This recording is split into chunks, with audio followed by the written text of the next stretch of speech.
Meaning of dockside.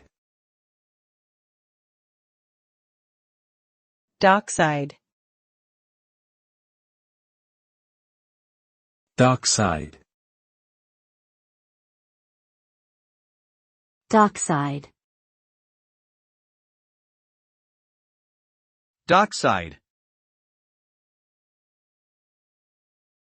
Dockside refers to the area of land next to a dock or quay where ships load and unload cargo and passengers. This area typically includes warehouses, storage facilities, and other infrastructure necessary for maritime operations. The term dockside is commonly used in the shipping and transportation industries to refer to the physical location where goods are transferred between ships and land-based transportation. It is an essential part of supply chain logistics and plays a vital role in facilitating international trade. Overall, dockside is a crucial component of maritime operations and serves as a critical link between global markets and the transportation of goods.